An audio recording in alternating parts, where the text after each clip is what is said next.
살아계신 우리 아버지 하나님, 모든 감사와 모든 찬송과 영광을 오직 우리 하나님께 드립니다. 땅에 속한 이 썩어질 몸, 땅에 속한 이 연약하고 욕된 몸, 하늘에 속한 신령하고 영광스럽고 강하고 아름다운 몸으로 부활시켜 주실 것을 저희들 믿습니다. 지금은 저희들 부족한 모습으로 부족한 예배를 하나님께 드립니다. 그러나 그날 그 순간이 되면 주님의 형상을 입고 주님의 영광스러운 몸으로 하늘에 온전케 된 그 모든 성도들과 함께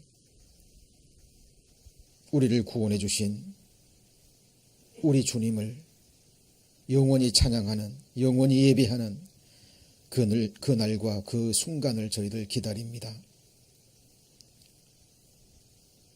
그 소망 주셨음에 그 소망이 부끄럽지 않도록 우리의 믿음을 하나님 지켜주시고, 어떤 고난이 있어도 믿음의 주에 온전케 하시는 우리 주님 바라보며 같은 믿음과 소망을 품은 믿음의 동역자들과 함께 끝까지 이 믿음의 길, 신앙의 길 걸어가기를 원합니다.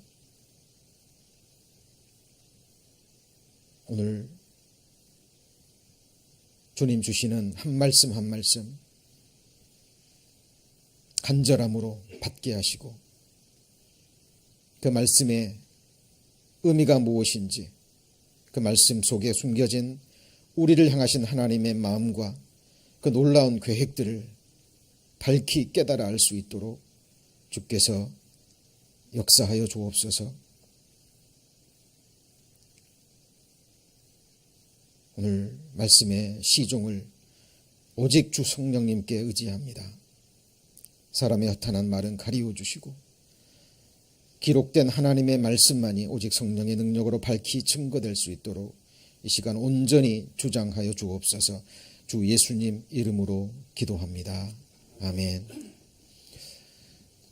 오늘은 이제 읽은 시편 55편 말씀을 본문으로 해서 믿고 맡기는 삶, 믿고 맡기고 하나님께 의뢰하는 삶이라는 제목으로 하나님 말씀 함께 배우고자 합니다. 성경 속에 하나님을 믿고 의뢰하라는 그런 말씀들이 여러 모양으로 여러 곳에 기록되어 있습니다. 너무나 잘 알고 있는 말씀이죠. 그러나 과연 우리가 무엇을, 그리고 언제, 그리고 어떻게 의뢰하고 맡겨야 될지, 그것은 우리가 평생의 신앙 동안 계속 배워야 되고요. 그리고 배울 뿐만 아니라 이것은 우리 삶에, 우리 신앙생활에 직접적인 관련이 되는 부분이죠. 배울 뿐만 아니라 또 이 부분은 훈련이 이루어져야 됩니다. 아무리 지식적으로 알아도요, 실제로 우리 신앙생활에 어떤 환난과 어려움과 우리가 감당할 수 없는 그런 큰 마음과 어떤 삶의 어떤 짐이 주어지게 되면 배운 것과 그리고 그 배운 말씀을 실제로 순종하는 것과는 하늘과 땅 차이입니다. 그래서 저희들 계속해서 이 말씀을 배우고 또 묵상하는 가운데 실제 그런 어려움에 처했을 때요, 하나님 앞에 우리의 모든 것을 믿고 맡기는 훈련, 이것이 바로 성경에서 말하는 경건에 이르는 훈련의 그 하나에 해당이 됩니다. 오늘부터 증거된 이 말씀 좀 잘 들으시고요, 우리 실생활에 믿음으로 적용해서 하나님이 주시는 그 유익을 얻게 되시기를 소망합니다. 이 시편 이 55편, 이제 제가 몇 말씀만 읽었는데 이 내용이 굉장히 지금 우울한 느낌이 드시죠? 굉장히 지금 이 시편의 내용이 마음이 굉장히 혼란하고 복잡한 그런 우리가 느낌을 받을 수 있습니다. 거기 4절에 보시면 4절과 5절, 아까 본문 제가 안 읽었습니다만 4절 5절 한번 같이 읽어볼까요? 내 마음이 내 속에서 심히 아파하며 사망의 위험이 내게 미쳤도다. 두려움과 떨림이 내게 이르고 황공함이 나를 덮었도다. 도대체 어떤 상황이길래? 이 시편 기자는 다윗이거든요. 어린 시절부터 하나님을 만났고, 그죠? 그리고 하나님과 동행하며 또 끝까지 승리의 삶을 삶으로 하나님께 영광을 돌렸던 다윗의 시편인데요. 다윗이 환난 중에 쓴 많은 시편들이 있습니다만은 이 시편 55편처럼 이런 정도의 시편은 찾아보기가 어렵습니다. 그래서 우리가 이 본문을 배우고요, 오늘의 주제를 배우기 전에 시편 55편이 기록된 그 역사적인 배경과 상황을 먼저 잘 이해를 하셔야 됩니다. 지금 이 시편 55편의 배경은요, 다윗이 그토록 사랑했던 아들 압살롬의 반역을 받고요, 그 아들이 이제 죽이려고 하니까, 누가 죽이려고 한다고요? 자기가 낳은 아들이. 다윗이 그토록 사랑했던 아들이 이제 왕위를 찬탈하려고, 그 누구도 아닌 자기 아버지를 죽이고 왕위를 찬탈하려는 그 반역 속에서 너무나 당황하죠. 얼마나 마음이 아플까요? 내가 낳은 자식이고 내가 그토록 사랑했던 아들인데 그 누구도 아닌 아들로부터 반역을 당하고 그곳에서 쫓겨나가는 그때의 상황. 이거는 이야기가 아니죠. 실제 역사적 사건입니다. 제가 성경을 읽으실 때 항상 드리는 말씀이 있죠. 이거를 이야기로 생각하지 말고요, 정말 그 성경 속에 내가 주인공이라면 나는 어떠했을까. 사실 이 마음이 아니면 성경을 마음으로 받기가 어렵습니다. 지금 그 상황 속으로 한번 들어가 보시죠. 그런데 지금 압살롬, 자기가 사랑했던 아들의 그 반역만으로도 너무나 힘든 상황이거든요. 견디기 어려운, 마음이 심히 아픈 그런 상황인데요. 도망갈 때 여러분 잘 아시죠? 사무엘하 16장에 나오는 그 시므이라는 사울가에 속하는 일종의 간신이죠. 기회주의자입니다. 다윗이 권력을 가지고 있을 때는 그 앞에 조아리고, 그죠? 아까 읽었던 말처럼 그 입이 우유 기름보다 미끄러운 아부를 하고 그 앞에 철저히 복종하고 다윗을 따랐던 그 시므이라는 사람이요, 이제 다윗이 쫓겨나는 것을 보고 사무엘하 16장에 티끌을 날립니다. 그리고 비루한 자요. 비루하다라는 것은 그 원어적인 의미가요, 아주 비천한 자, 미천한 자, 아무 쓸데없는 자, 무익한 자. 그러니까 사람을 극히 멸시하고 천대할 때 쓰는 그 단어입니다. 비루한 자여 가거라 가거라. 네가 다른 사람들의 많은 피를 흘리더니 이제서야 그 부흥을 받는구나. 그리고 다윗을 저주합니다. 여러분, 그 상황 속에 저와 여러분이라면 어떨 것 같아요? 자, 그런데 거기서 더 나아가서요, 정말 다윗이 이런 어려운 상황일 때 도움을 구할 수 있는 사람, 지혜를 구할 수 있는 그 사람이 누구였냐면 다윗의 충신이고 다윗의 모사였던 아히도벨입니다. 여러분, 모사가 어떤 존재인지 아시죠? 그 권력자 옆에는요, 왕 옆에는 이 당시에 항상 자기 무기 든 자, 그리고 술 맡은, 그러니까 술과 음식을 왕의 입에 들어가기 전에 최종적으로 점검하는 그런 위치에 이 사람들도 모사의 한 사람입니다. 그중에 또 하나가 큰 일이 일어날 때, 어떤 전쟁이라든가 왕에게 어떤 위급한 상황이 됐을 때요, 그 당사자가 되면 그 상황 파악이 어렵거든요.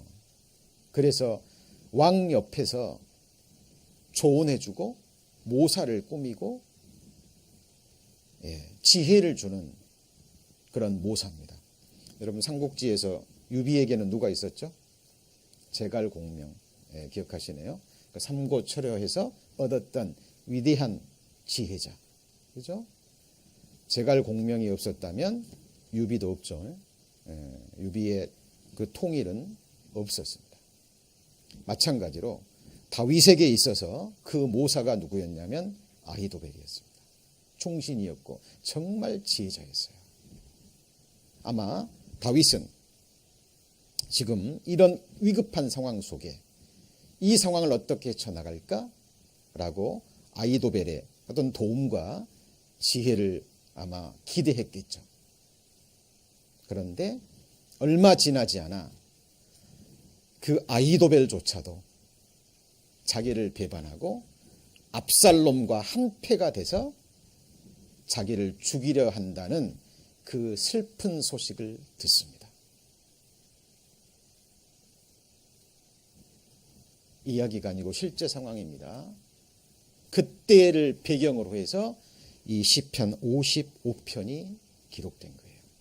이 상황을 이해를 하고요, 우리가 그 상황 속으로 들어가서 이 시편을 읽고 묵상해 보면 다윗의 마음이 어떠한지, 그리고 다윗의 신앙이 어떠한지 우리는 배울 수 있습니다. 자, 그 상황 속에 그 상황을 이해하시고 4절, 5절을 읽으면 마음이 와 닿으시죠? 내 마음이 내 속에서 어때요? 힘이 아파. 여러분, 몸이 아픈 것도 힘든데요, 마음이 아파 보셨습니까?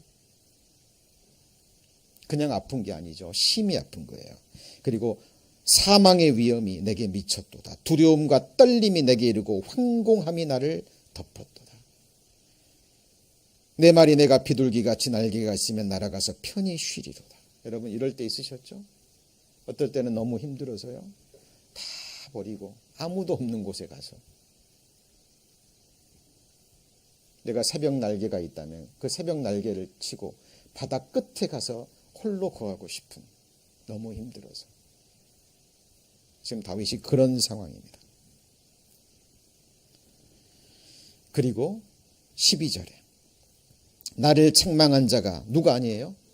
원수가 아니에요.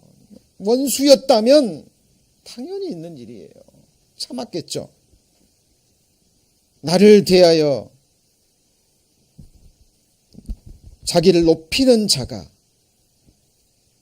나를 미워하는 자가 아니라, 그러니까 대적도 아니고 나를 미워하는 자도 아니고, 그런다면 당연한 일이니까 견뎠을 거고 그를 피했을 것이다. 그러나 그가 13절입니다. 그가 곧 누구예요?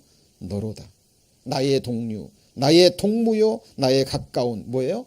친으로다. 아히도벨입니다. 정말 마음을 나누고요, 모든 사람이 다 배반해도 너만은 나를 끝까지 지켜주고 나를 돕고 나와 함께할 사람이라고 생각했던 그 다윗의 모사, 그 아히도벨까지 자기 등 뒤에 칼을 꽂는 14절입니다. 우리가 같이 뭐 했습니까?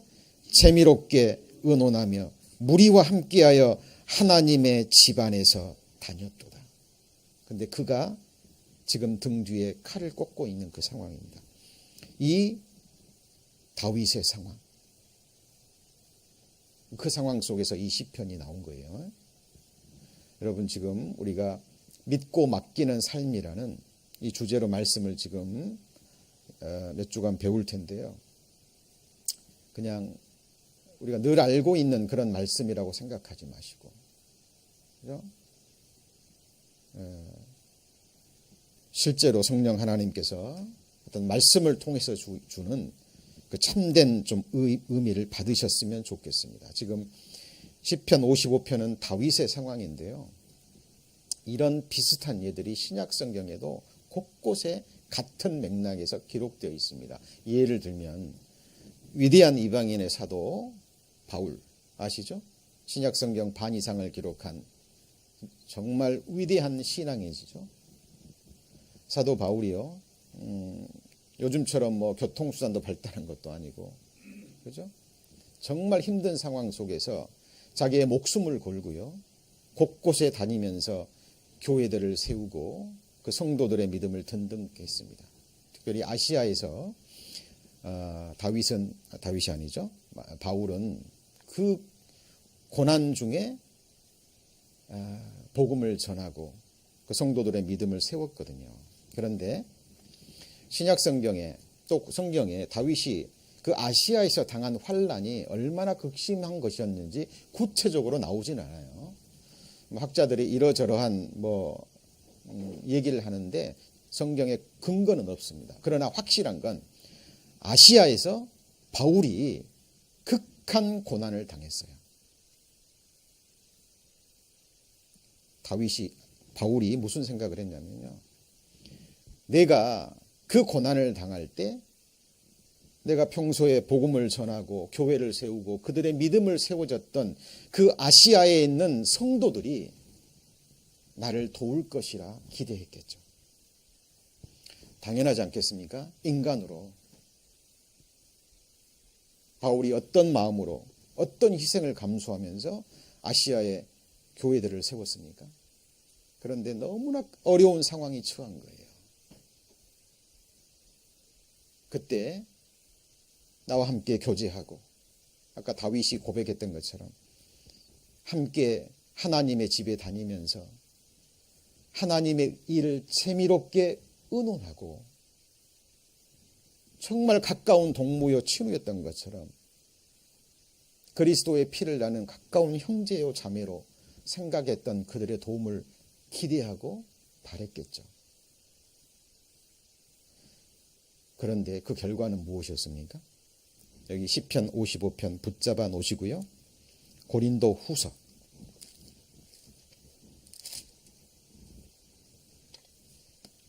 1장 8절입니다. 고린도후서 1장 8절 신약 성경 286페이지입니다. 고린도후서 1장 8절 형제들아 우리가 그 다음 뭐라고 되어 있죠? 아시아에서 당한 환난을 너희가 알지 못하기를 원치 아니하노니. 자 보세요. 우리가 어디에서 당했어요? 아시아에서 당한 환난. 이 구체적인 이 환난이 무엇인지 성경은 언급하지 않습니다. 추측만 할 뿐이에요. 그런데 어느 정도의 환난이었냐면 힘에 지나도록 그 다음 뭐라 그랬죠? 심한 고생을 받아 살 소망까지 끊어졌어요. 누가요? 위대한 사도 바울이. 사도 바울 같은 사람이 이런 지경에 이르렀다면 그 고난은 정말 말 그대로 이제 사형 선고, 이제 내 인생은 여기서 끝이구나. 그 상황입니다. 이 부분과 연관되는 말씀이요. 디모데후서 1장입니다.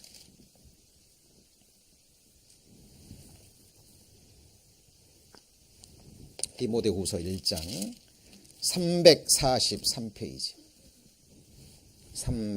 343페이지. 디모데후서 1장 15절.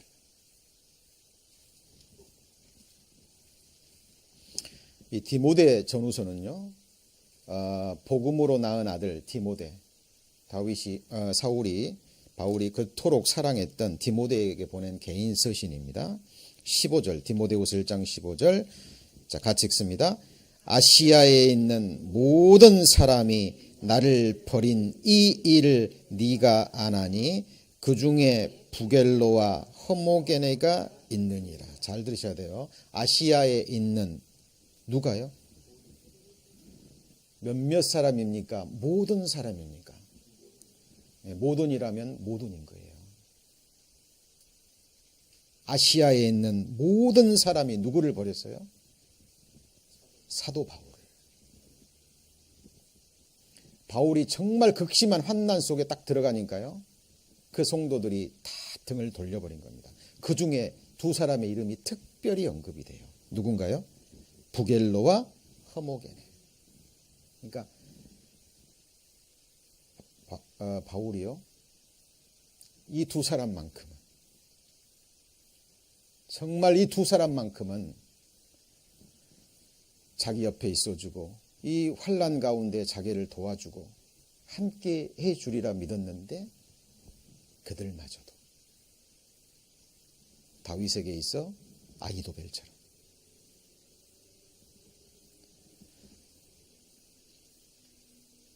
그런데 그 뒤에 보면 전혀 예상하지 못했다, 전혀 기대도 하지 않았다,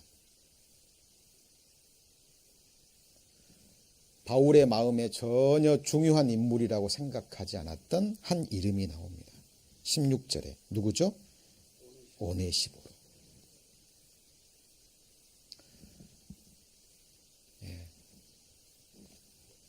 그가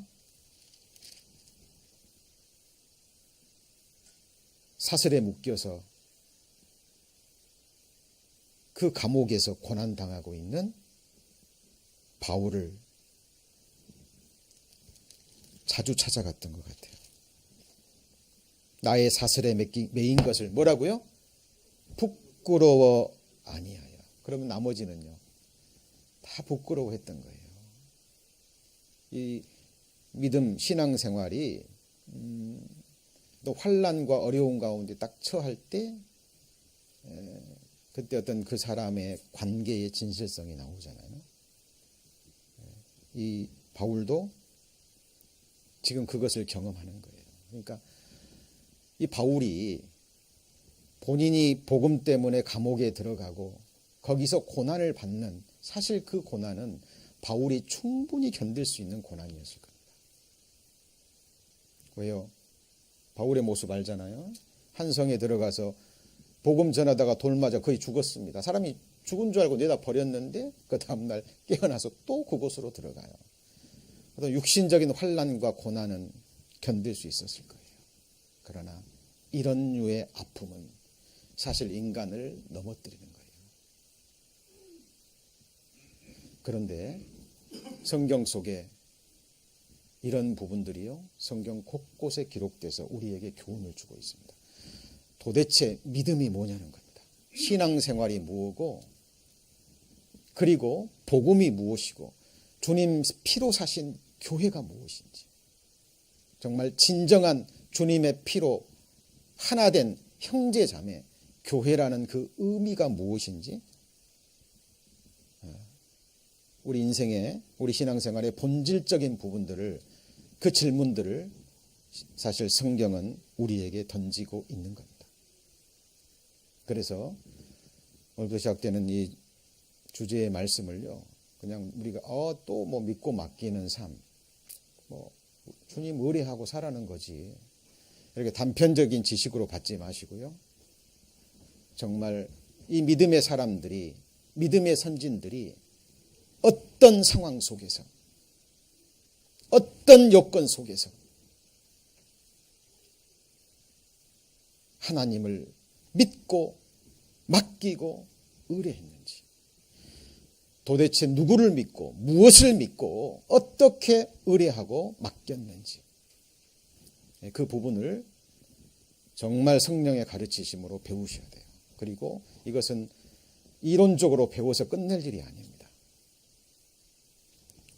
정말 믿음으로 적용하시고 경건에 이르는 훈련, 하나님께 믿고 맡기는 그 훈련을 실제로 하셔야 됩니다. 제가 작년에도 그 리고렌 목사가 목회하는 세들백 교회인가요? 거기 성도와 그 사역자들을 만나서 좀 교제한 적이 있는데, 이번에도 또 그 세들백 교회 사역자를 만나서 교제할 또 시간이 있었습니다. 근데 그 세들백 교회가 이제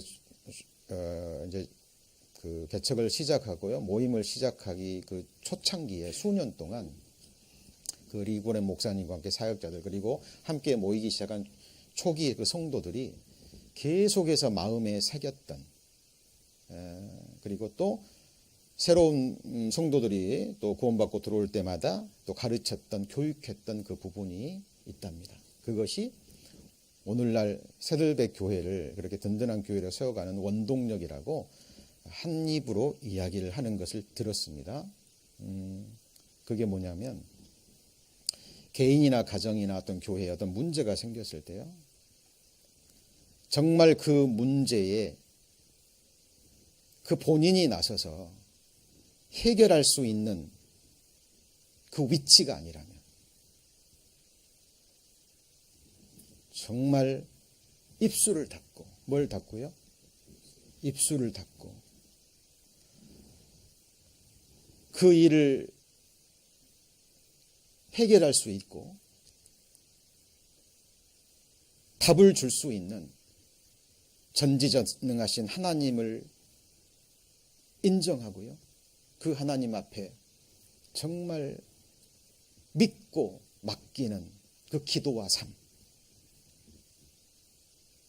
이것을 뭐 하루 이틀, 뭐 한두 주, 한두 달 강조한 게 아니라요, 계속해서 수년 동안, 그리고 새로운 식구들이 오면 함께 교제하면서 그 부분을 강조했답니다. 왜냐하면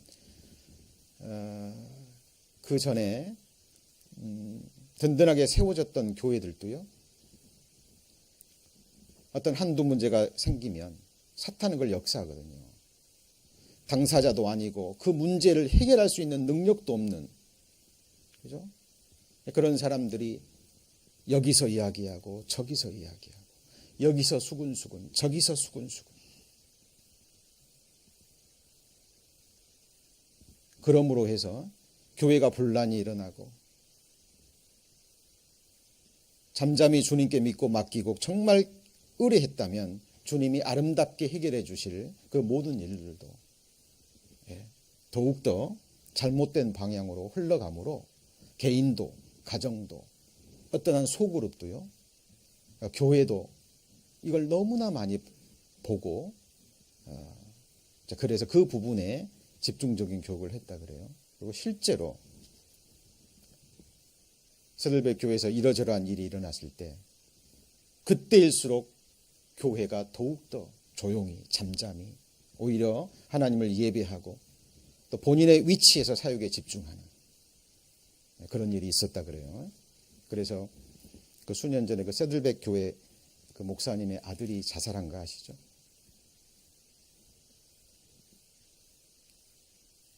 다른 교회 같으면 누가 제일 마음이 아팠을 것 같아요?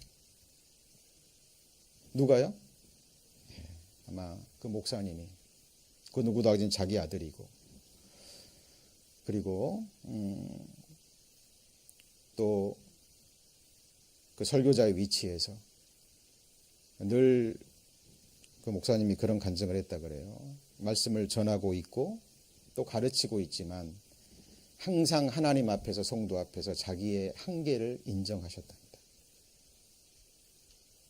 나는 죄인에 불과하고 주님 주신 내가 깨달은 말씀 전하고, 주님 주신 믿음의 분량에서 내가 내 삶의 방향은 정해졌지만 여전히 나는 한 죄인에 불과하고 인생에 불과하고 너무나 많은 허물과 약점 투성이의 한 인생에 불과하다고. 그래서 다른 교회 같으면 여러 가지 분란이 있었겠죠. 성경에 그런 말씀도 많이 나오잖아요. 그죠? 어떤 교회 안에 감독의 직분에 있는 사람들이 자기 집안을 돌보지 못하면 하나님의 교회를 어찌 돌보리요. 얼마든지 하나님의 말씀을 가지고 그 목회자를 공격할 수도 있고 그 세들백 교회를 공격할 수도 있었겠죠. 실제로 그 교회를 시기하고 질투하는, 왜냐하면 짧은 시간에 굉장히 많이 부흥을 하고요. 또 뭐 여러 가지 역사들이 나타나고 주변에 많은 영향을 미쳤거든요. 그래서 실제로 이런저런 외부에서 여러 가지 공격들이 들어왔답니다. 그런데 놀라운 것은 그 사건 이후로요, 세들백 교회는 급성장을 이루게 됩니다. 이유가 뭘까요? 교회가 잠잠했을 때요, 큰 어려움이 없었을 때 이 부분에 대해서 집중적으로 사역자들과 성도들이 한 마음이 돼서, 그죠? 그 부분을 훈련했던 거예요. 개인적으로나 가정적으로, 그리고 교회적으로 이러저러한 일이 있을 때마다 그것을 들내고, 그렇죠? 문제를 더 크게 이게 아니라 정말 그 일과 그 문제를 해결할 수 있는 하나님 앞에 문제를 내놓고 맡기고 함께 기도하고 하는 그 경건의 훈련을 교회적으로 계속 해왔던 거예요. 그 사건 이후로 그 목사님도 자신을 돌아보셨겠죠. 그리고 더욱더 낮은 모습으로 사역에 임하는 모습, 외부에서 수많은 공격이 있었지만 성도들이요, 오히려 어느 때보다도 그 자리를 지키고 잠잠히 조용히 사역에 임하는 모습들을 보고요, 그 교회는 그 사건을 계기로 해서 급성장을 하는 계기가 됐답니다. 제가 작년에도 또 올해도 그 부분에 관련된 그런 뭐 얘기와 간증들을 들으면서요, 참 마음에 감동이 되고 생각이 되는 부분들이 많이 있었습니다. 우리가 언제, 어느 때, 어떤 상황에서 무엇을 누구에게 믿고 맡겨야 되는지, 그렇죠? 개인적으로, 가정적으로 또 계속 어려운 일이 있을 때, 그때일수록 시편에 보면 다윗이 그런 기도를 하잖아요. 내 입 앞에 파수꾼을 세우사 뭘 지키라고요? 내 입술의 문을 지키소서라고 기도합니다. 지금 다윗이 압살롬이, 그리고 자기의 신하들이, 그리고 자기 모사였던 아히도벨이 정말 자기를 배반하고 자기 마음을 심히 아프게 하고, 그죠? 이제는 죽었구나 생각하는 그 낙망할 수 없는 그 상황 속에서 다윗이 기도한 내용, 그리고 스스로에게 얘기한 내용이 이제 오늘부터 배우게 될 말씀들입니다. 자, 시편 55편 본문 다시 넘어갑니다.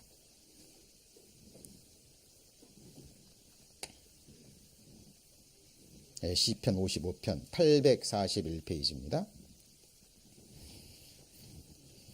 841페이지 55편 22절. 자, 지금까지 말씀드렸던 그 배경을 생각하시면서 다윗이 하나님께로부터 받은 정답입니다. 지금 다윗이 처한 이 기가 막힌 상황을 해결할 수 있는 유일한 정답이에요. 22절 같이 읽습니다. 내 짐을 여호와께 맡겨버리라. 너를 붙드시고 의인의 요동함을 영영히 허락지 아니하시리로다. 내 짐을. 지금 이 다윗이요, 사실 스스로에게 독백하는 모습이고, 또 이중적인 의미는 하나님의 모든 사람들, 신앙을 가진 모든 그리스도인들, 하나님의 친백성들에게 주는, 다윗이 주는 권면의 말씀이기도 합니다. 여러분 지금 짐 있으십니까? 여러분 내 인생의 짐일 수도 있고요, 마음의 짐일 수도 있고, 여러분 직장에서, 가정에서, 일터에서, 또 교회에서, 또 가장으로, 한 집안을 이끌어가는 가장으로, 또 주부로서, 또 교회 안에서 맡은 여러 가지 또 위치에서 짐이 없다면 그는 인생이 아닙니다. 그렇죠? 짐이 없다면 살아있는 게 아니에요.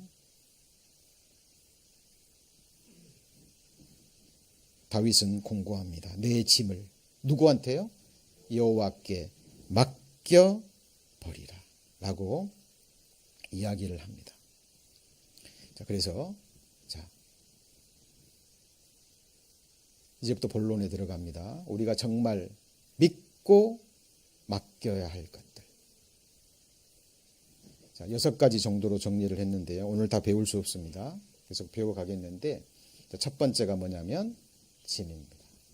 burden이죠. 짐. 여러 가지 짐의 종류가 있어요. 아까 말씀드렸던 것처럼 생활의 짐, 마음의 짐, 삶의 짐, 그죠? 가정에서, 일터에서, 직장에서, 또 교회에서 맡은 또 위치와 여러 직분들로 인해서 우리가 져야 될 그 짐들이 수없이 많이 있습니다. 그죠? 다윗은 그 짐을 내게 맡겨버리라. 여호와께 맡겨버리라. 그러면 너를 뭘 붙드셔요? 짐을 붙듭니까? 사람을 붙듭니까? 그리고 의인의 요동함이 뭐죠? 흔들리는 거예요. 흔들리는 겁니다. 어떤 환난과 고난으로 인해서 무거운 짐으로 인해서 막 휘청거립니다. 다리가 휘청거리고 마음이 휘청거리고 삶이 휘청거리는 그 상황 속에서 여호와께서 의인의 요동함을 잠시가 아니죠. 얼마 동안요?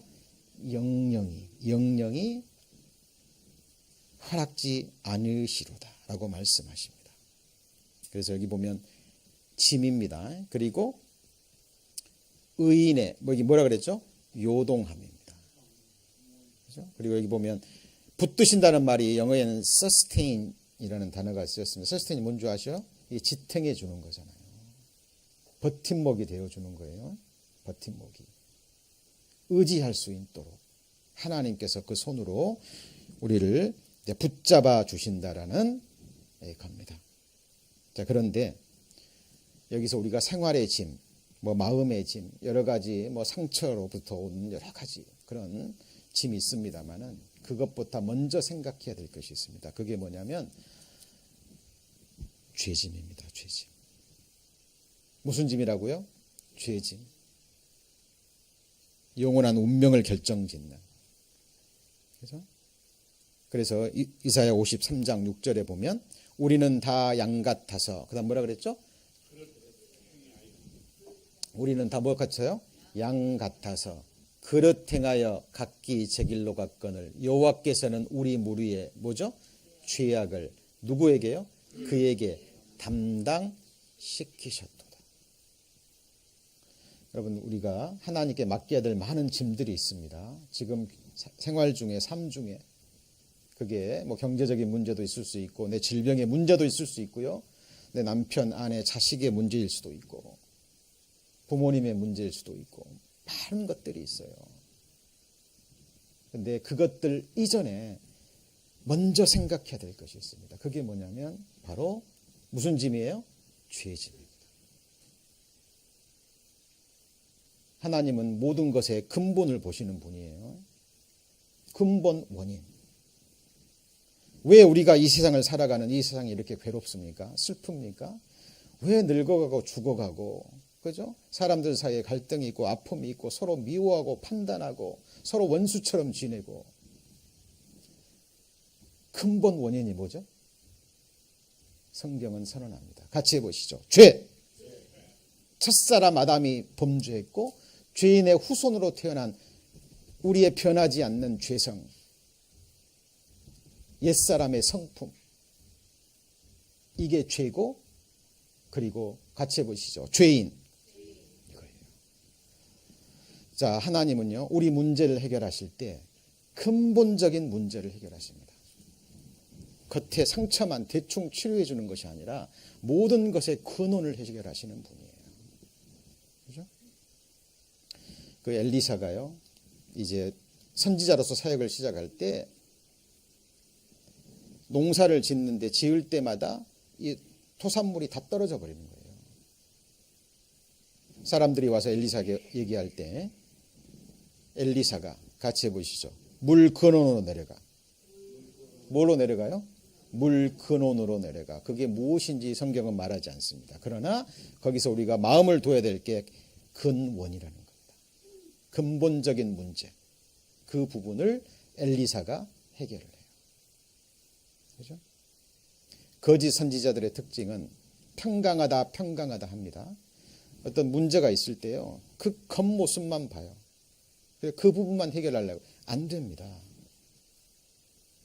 하나님은 근본적인 문제를 해결하시는데 그것이 바로 우리의 죄 문제고, 아담의 후손으로 태어난 옛사람, 같이 해보시죠. 죄인.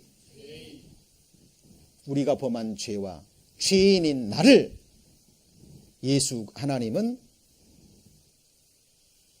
처리하시고 그 부분을 담당해 주셨다라는 거예요. 그게 바로 예수 그리스도의, 같이 해보시죠. 십자가. 예. 그래서 여호와 하나님은 우리 무리의 모든 죄악, 여러분이 태어나서 지금까지 또 지금도 짓고 계시는 죄가 있을 수 있습니다. 또 앞으로도 우리는 이 몸이 영광의 몸으로 변화되기 전까지는요, 자유로울 수 없어요. 누가 온전합니까? 이 사람이 이 부분을 죄를 짓고 있으면 저 사람은 저 사람의 죄, 저 부분의 죄를 짓고 있는 거예요. 많은 인생들은요, 자기를 보기 어려워요. 그렇죠? 나는 이 부분은 괜찮다고 생각해요. 근데 나는 이 부분이 괜찮은데 저 사람은 이 부분에서 죄를 짓고 있는 것 같아요. 사람은 자기 보고 싶은 것만 보려는 그런 마음이 있거든요. 그죠? 그러나 하나님은 뭐라고 얘기하시죠? 도둑질하라 하지 말라 하시니가 또 뭐라 그랬어요? 같이 해보시죠. 간음하지 말라 하셨은즉. 그죠? 도둑질하지 말라 하신 분이 또 간음하지 말라 말씀도 하신 거예요. 나는 도둑질 안 했어도 또 다른 죄를 짓고 있다면 하나님 보실 때는 그게 동일한 죄인인 겁니다. 그렇죠? 우리 사람 간의 관계 속에서 아픔이 있고요, 여러 가지 문제가 있어요. 근본적으로 따져 들어가면 죄 때문이에요. 변화되지 않는 나의 옛사람, 내 죄인. 하나님은 모든 죄와 그 옛사람, 죄인을 누구에게 담당시키셨어요? 예수 그리스도에게 뭐 하셨어요? 담당시키신 거예요. 그리고 지고 가셨습니다. 같이 해보시죠. 보라, 세상 죄를 지고 가는 하나님의 어린 양이로다. 여러분, 천국 가는 길, 영생 얻는 길은 이 길밖에 없어요. 아버지의 뜻은, 같이 해보시죠. 아들을 보고. 누구를 봐요?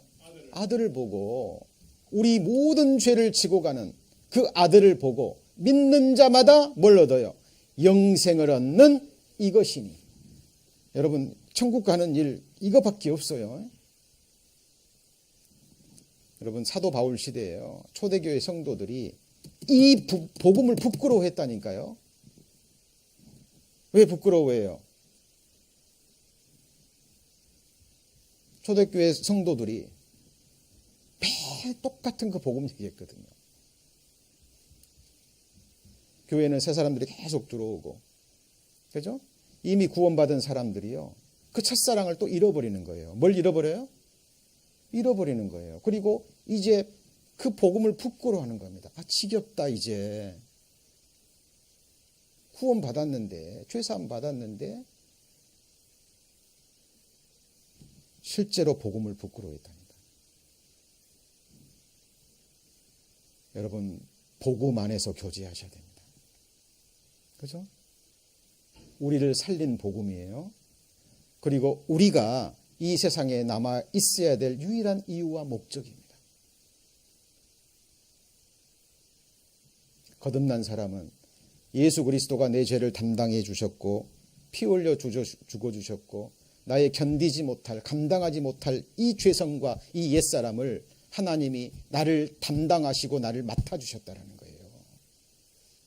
그죠? 이 부분을 놓쳐버리고 잊어버리잖아요. 그렇다면 우리가 생활 가운데 겪는 이러저러한 문제, 이러저러한 짐 못 맡깁니다, 여러분.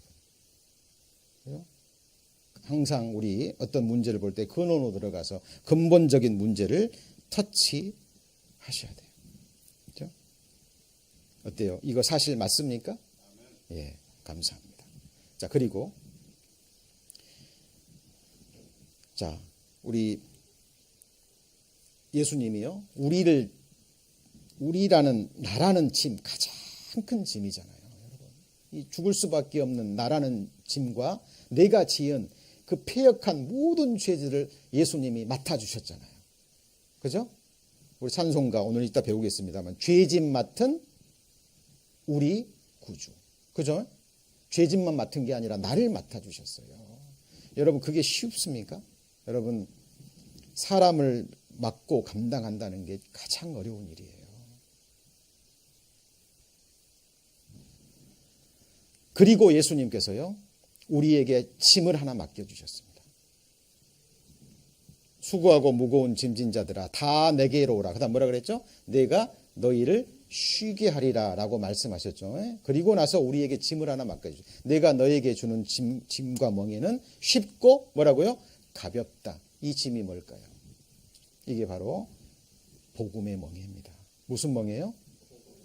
여러분, 그리스도인들에게는 이 딱 져야 될 한 가지의 멍에가 뭐냐면 복음의 명입니다. 그리고 져야 될 뭐가 있어요? 같이 해보시죠. 자기 십자가.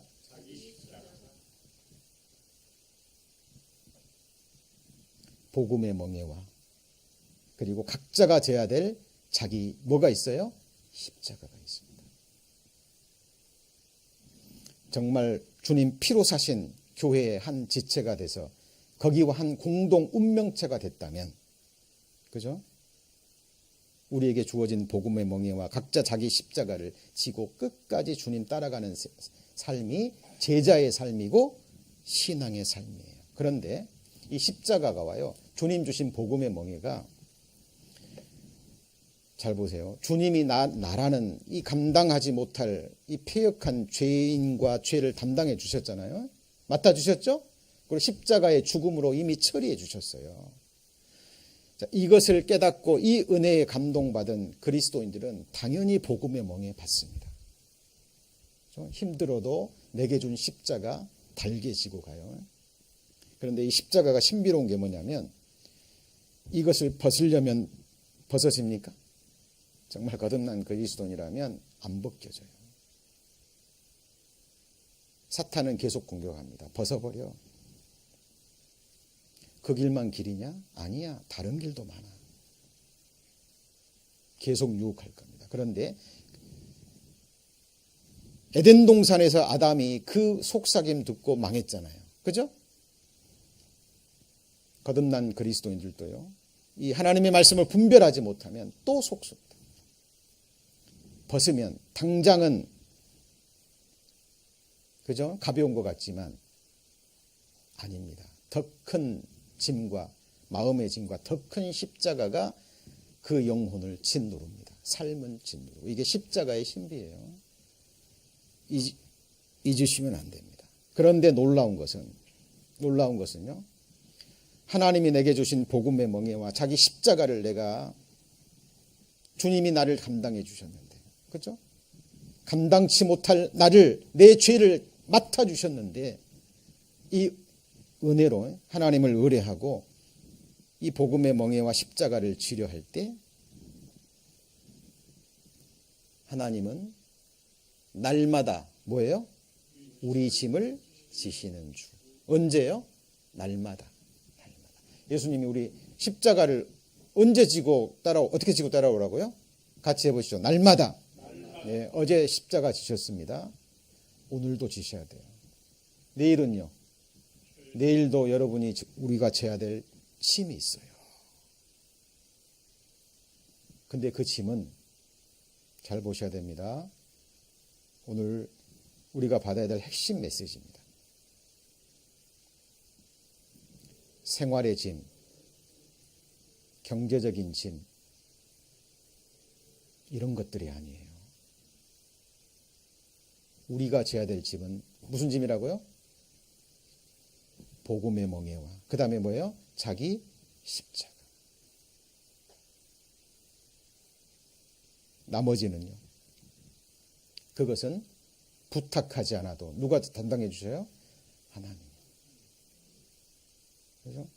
그런데 그것조차도 우리가 순종하려고 할 때 그 모든 짐을 날마다 우리 짐을 주시는 주, 곧 우리의 뭐죠? 구원이신 하나님을 찬송할지로다. 이 시편 누구 시편입니까? 이것도 다윗의 시편입니다. 여러분, 다윗은 위대한 신앙인이에요. 다윗이 승리할 수밖에 없었던 그 요인이 무엇인지 우리는 계속해서 말씀을 통해서 발견해야 됩니다. 여러분, 지금 여러분이 갖고 있는 모든 짐들 여러분이 해결할 수 있나요? 여러분이 직접 나서서 그것을 완벽하게 처리하고 명확한 답을 가지고 그 문제를 해결할 수 있으십니까? 하실 수 있다면 그렇게 하세요. 그런데 하실 수 없다면 성경 말씀처럼 주께서 이를 행하신 영고이기 때문에 그 앞에 뭐하고요? 잠잠하고 하나님께 신뢰하고 그 문제를 해결할 수 있는 우리의 구원이신 하나님께 정확하게 그 짐을, 그 문제를 맡기셔야 돼요. 이거 외에는 답이 없습니다. 그렇지 않으므로 이 문제가 또 다른 문제를 야기시키고 그 문제가 또 다른 문제를 야기시켜서 사탄과 악한 영들의 먹잇감이 되는 거예요. 여기에 많은 그리스도인들이 그리고 많은 교회들이 여기서 실족하는 경우를 너무나 많이 봅니다. 이 말씀 마음에 새기셔야 됩니다. 예수님은 우리 죄인과 우리 죄를 지고 가셨을 뿐만 아니라 지금 현재도 살아계셔서 날마다 뭘 져요? 우리 짐을 지고 가십니다. 옛날에 시골에서 그런 일이 있었대요. 시골 버스가요, 이렇게 마을 버스가 지나가는데 잘 아는 할머니가 머리에 이고 양손에 쥐고 가길래 그 버스 운전사가 할머니 안녕하세요 인사하고요. 가는 길이니까 할머니 동네로 가니까 태워다 드릴게요 하니까 할머니가 나 돈 없어요. 차비 없어요. 그러니까 기사님이 그랬대요. 할머니 그냥 태워드릴게요. 할머니 차비는 내가 낼게요. 타세요. 안 탈라 그러니까 내려가지고요. 할머니 있는 이마에 머리에 있는 짐과 양손에 있는 짐을 해서 차에 올려드렸더래요. 그랬더니 할머니가 버스에 타더니요. 어떻게 하셨게요? 어떻게 하셨게요? 다시 머리에 짐을 지고 양손에 짐을 주고 할머니 왜 그러세요? 그랬더니 아니 차비도 안 냈는데 미안해서. 그 할머니의 마음 아시겠어요? 근데 그런 경우가 우리 신앙의 삶 가운데 있을 수 있다는 거예요. 예수님은 정말 지기 어려운 자기 독생자 예수 그리스도를 십자가에 죽여야만 처리할 수 있는 나라는 죄인과 나의 모든 죄를 아들을 십자가의 죽음을 통해서 담당해 주셨죠. 같이 해보시죠. 아들을 주시니가. 그 다음에 뭐예요? 무엇을 주지 아니하시겠느냐. 아들을 주셨는데 모든 것을 은사라는 것은 선물로 값없이 주시지 않겠느냐 그 말이에요. 그런데 이 믿음이 없는 거예요. 그래서 이러저러한 문제가 일어날 때 믿고 맡기지를 못하는 거예요. 여러분 이게요. 성경에서 말하는 성령이 증거하는 가장 무서운 죄고 이것이 성령 회방죄예요. 성령이 의에 대해서 죄에 대해서 다시 책망하신다 그랬죠? 자, 성령이 증거하는 죄가 뭐예요? 같이 해보시죠. 죄에 대하여라 함은 그 다음에 뭐죠? 나를 믿지 아니야. 믿지 않으니까 안 맡기는 거예요. 믿지 않으니까 믿고 기도하지 않는 거예요. 믿지 않으니까 믿고 맡기고 기도한다고는 하지만 마음에 쉼이 없는 거예요. 뭐가 없어요? 쉼, 안식이 없는 거예요. 왜요? 마음의 중심에서는 맡기지 않은 거예요. 그 할머니처럼 버스에 올라탔는데 뭐 하고 있는 거예요? 이고 지고 가는 거예요. 자, 이것이요, 하나님이 보시는 현재 저의 모습일 수도 있고, 우리 그리스도인들의 신앙생활의 구체적인 우리 일상의 삶 가운데 현 주소일 수도 있습니다. 예레미야 17장입니다.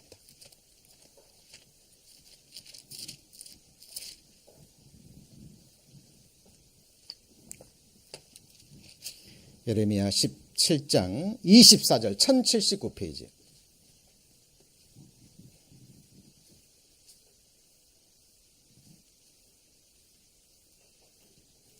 (1079페이지) 예레미야 17장 24절 찾으셨습니까? 예, 17장이 나 여호와가 말하노라 너희가 만일 삼가 나를 청종하여, 그 다음 뭐라고요? 안식일에 짐을 지고 이 성문으로 들어오지 말며, 안식일을 어떻게 해요? 거룩히 하여 아무 일이든지 하지 아니하면 다윗의 위에 앉은 왕들과 방백들이 병거와 말을 타고 이 성문으로 들어오되 그들과 유다 모든 백성과 예루살렘 거민들이 함께 그리할 것이요 이 성은 영영이 있을 것이며. 22절 21절 22절 같이 읽습니다. 여호와께서 이같이 말씀하시되 너희는 스스로 삼가서 안식일에 짐을 지고 예루살렘 문으로 들어오지 말며 안식일에 너희 집에서 짐을 내지 말며 아무 일이든지 하지 말아서 내가 너희 열조에게 명함같이 안식일을 거룩히 할지어다. 굉장히 중요한 말씀입니다. 영적으로 받아들이셔야 돼요. 자, 이 안식일을 오해하잖아요. 그러면은 어떤 교단에서는 어떻습니까? 안식일 날 아무것도 안 하고, 그죠? 이게 안식일을 지키는 게 아니에요. 같이 해보시죠. 내가 문이니. 예수님께서 스스로를 문이라고 말씀하셨죠. 그리고 안식일의 주인이 누구예요? 예수 그리스도예요. 안식일에 짐을 지고 어디로 들어가지 마요? 예루살렘 성으로 들어가지 마요. 그리고 집 안에서 짐을 뭐예요? 꺼내지 말라는 거예요. 이게 오늘날 구원받았다 하는 그리스도인들이요, 예수님이라는 안식 안에 들어왔으면서도 뭐 하는 거예요? 뭘 가지고 들어가요? 짐을 가지고 들어가요. 그리고 없는 짐도 집안에서 어떻게 해요? 꺼내요. 아이고 이거 어찌할꼬, 아이고 이거는 어찌할꼬, 아이고 이거는 어찌할꼬. 이 문제 해결해야 되는데, 이 문제 빨리 어떻게 해결해야 되는데 인생들이 그거 해결할 수 있습니까?